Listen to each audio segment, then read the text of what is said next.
নমস্কার, রাধারানী হেসেলে আবারও সবাইকে স্বাগত। আজকের আমি সয়াবিনের দো পেঁয়াজা রান্না করব।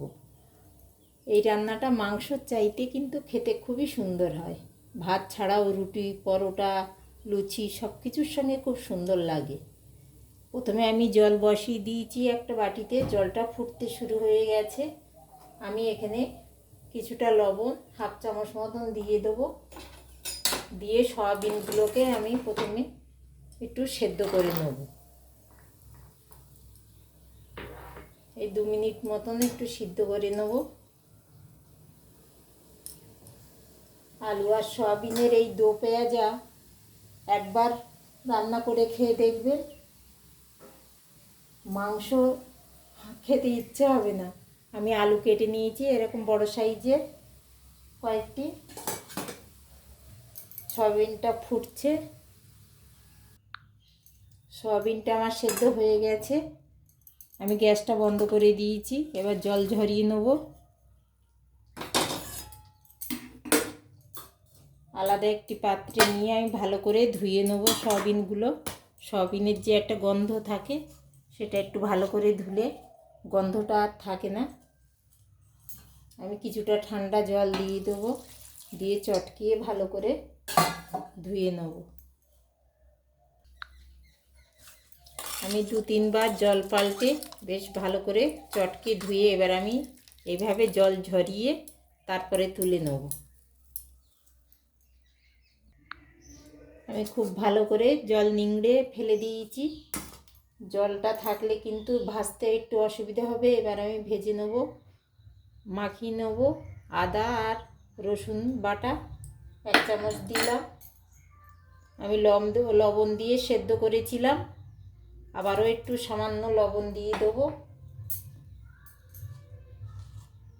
অল্প একটু হলুদ দিয়ে দেবো,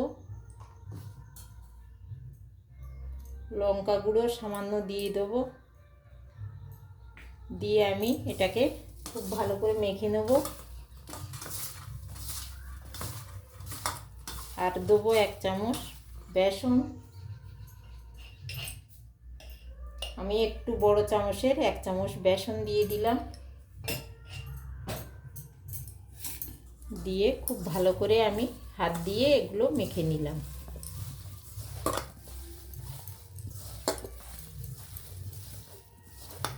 খুব সুন্দর করে আমি মেখে নিয়েছি। এবার আলুতে আমি অল্প একটু হলুদ দেবো,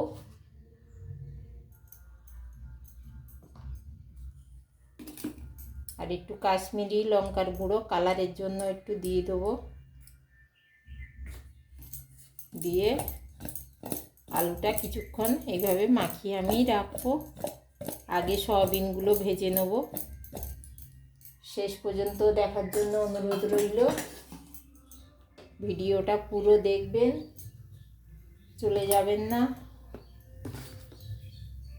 কড়াই আমি চাপিয়ে দিয়েছি, কিছুটা সাদা তেল দিয়ে দিলাম 3 টেবিল চামচ মতো।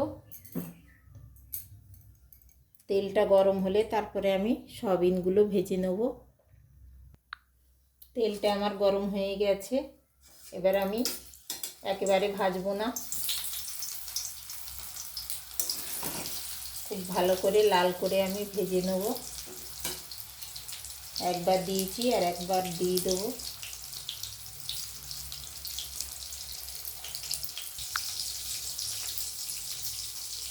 দেখুন আমার এরকম করে লালচে করে আমি ভেজে নিয়েছি। এগুলো তুলে নিয়ে যেগুলো আছে সেগুলোও দিয়ে দেবো।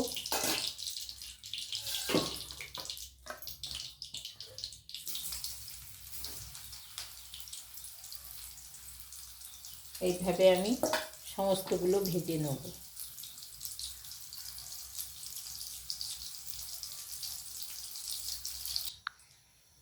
সমস্ত সয়াবিনগুলো আমার ভাজা হয়ে গেছে, খুব সুন্দর লাল হয়ে গেছে দেখুন। এবার আমি ওই তেলের মধ্যেই দেবো আমি কিছুটা ক্যাপসিকাম, একটা ছোট সাইজের ক্যাপসিকাম এরকম বড় সাইজ করে কেটে রেখেছিলাম, ওটাও দিয়ে দেবো। আর পেঁয়াজের কিছু বড় বড় পিস, এগুলো আমি ভেজে নেব ওই তেলের মধ্যে। বেশিক্ষণ ভাজবো না, কিছুক্ষণ ভেজে তুলে নেব।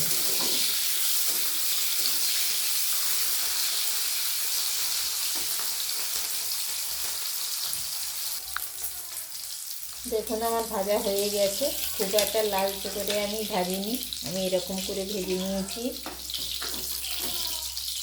এগুলো তুলে নিয়ে এবার আমি আলুগুলো ভেজে নেব।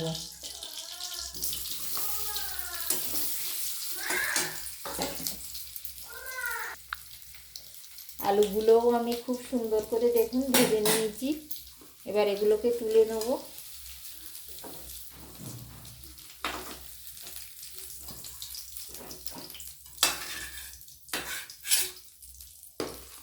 এবার ওই তেলের মধ্যে আমি দিয়ে দেবো একটা তেজপাতা, একটা শুকনো লঙ্কা,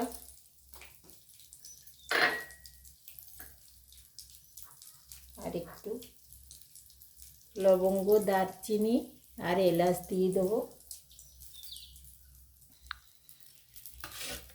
এবার দিয়ে দেবো কিছুটা কুচানো পেঁয়াজ,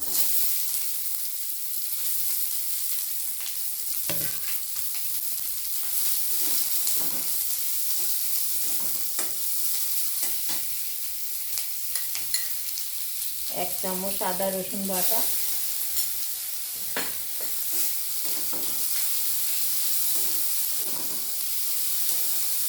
খুব ভালো করে এগুলোকে আমি ভেজে নেব।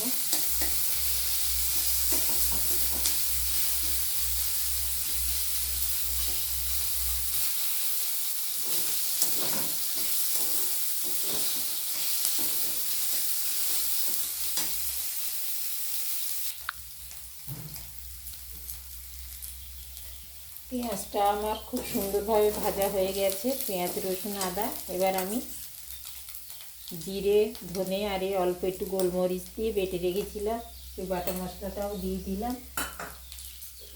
টমেটো কুচি করে রাখা সেটাও দিয়ে দিচ্ছি, একটা মিডিয়াম সাইজের টমেটো।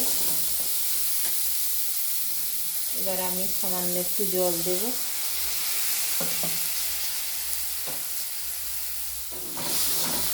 দিয়ে মশলাগুলোকে খুব সুন্দর করে আমি কষিয়ে নেব। অল্প একটু হলুদ দিয়ে দিলাম, লঙ্কা গুঁড়ো দিয়ে দিলাম অল্প,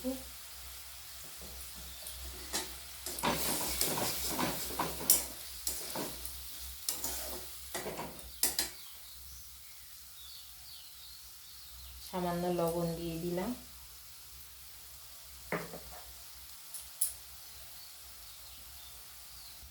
মশলাগুলো আমার বেশ ভালো করে ভাজা হয়ে গেছে, একটা সুন্দর গন্ধও ছেড়েছে। এবার আমি আলুগুলো দিয়ে দেবো।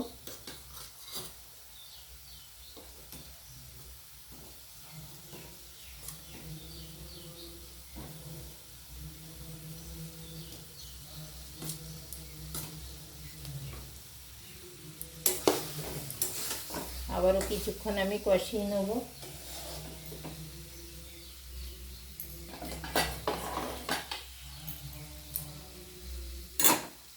সামান্য একটু গরম জল দিয়ে দেবো।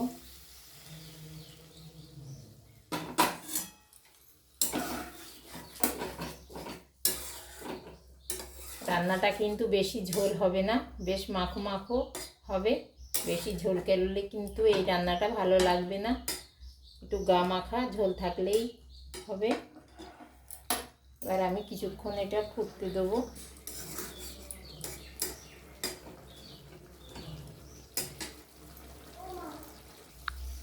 আমার আলুগুলো খুব সুন্দরভাবে দেখুন সেদ্ধ হয়ে গেছে, কেটে যাচ্ছে।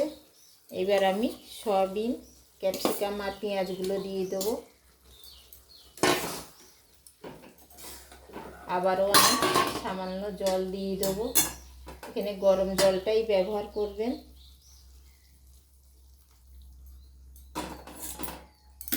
এবার আমি কিছুক্ষণ ফুটতে দেবো।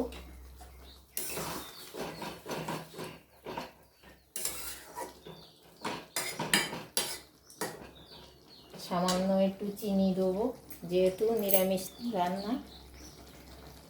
নিরামিষ বলা যায় না, পেঁয়াজ দেয়া, তাও অল্প একটু চিনি দিলে রান্নার স্বাদটা অনেক বেশি ভালো হয়, সেই জন্য একটু চিনি দিলাম।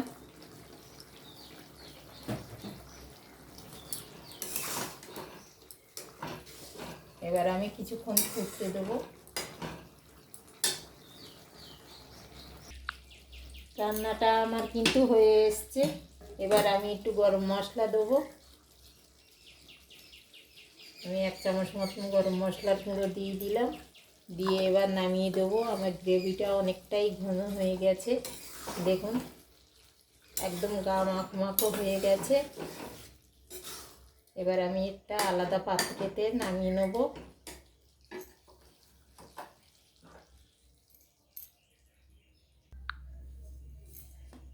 সয়াবিন আলুর এই দো পেঁয়াজা আজকের আমার রান্নাটা কেমন হলো জানাতে একেবারেই ভুলবেন না। সবাই ভালো থাকুন, সুস্থ থাকুন। দেখা হবে আবার পরের কোনো রান্না নিয়ে।